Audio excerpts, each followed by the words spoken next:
সকালের জার্নিটা ঠিক এভাবেই শুরু করেছিলাম আমরা, এক কাপ চা খেয়ে। আজ আমরা যাচ্ছি নতুন একটা জায়গায়, চলেন আপনাদের নিয়ে যাই। চুকনগরে আমরা যাত্রা বিরতিতে দাঁড়ালাম নাস্তা করার জন্য এবং কিছুক্ষণের মধ্যে ডুমুরিয়া পৌঁছে গেলাম।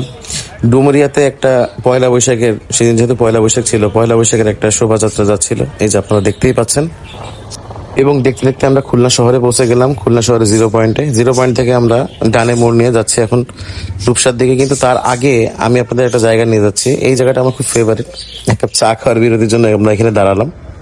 এরপর আমরা রূপসার দিকে সোজা না গিয়ে ডানে মোড় নিলাম। ডানে মোড় নিয়ে সাচিপুনিয়া বাজার, এরপর চক্রাখালী বাজার। এরপর আমরা সোজা কিছু যেতে লাগলাম এবং এই যে ব্রিজটা পেয়ে গেলাম।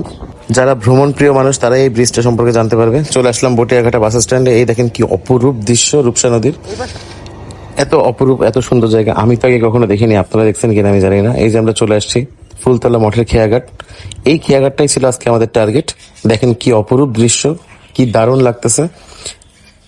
ভর দুপুর বেলা যদি এত দারুণ লাগে, তাহলে একবার ভেবে নেন যদি বিকেলবেলা আপনি আপনার প্রিয় মানুষটা নিয়ে আসেন, তাহলে আপনার কেমন ফিল হতে পারে। একদিকে যেমন নদী, এই মাথা কিছুই দেখা যাচ্ছে না, আরেকদিকে রেইন ফরেস্টের একটা ভাইব আছে।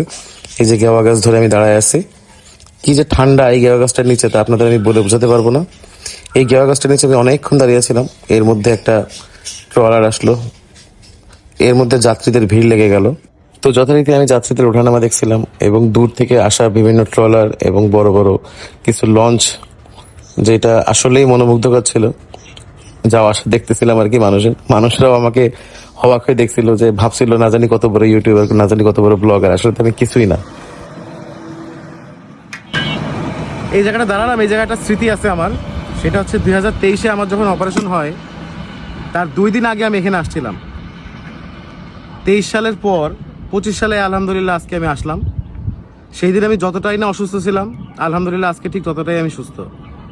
তো সবাই আমার জন্য দোয়া রাখবেন যেন এইভাবে আপনাদের মাঝে থাকতে পারি। আর এই জায়গাটা আসলে অনেক স্মৃতি আমার। জায়গাটা খুব সুন্দর, দেখেন আপনাদের দেখাচ্ছি জায়গাটা এক্সপ্লোর করে।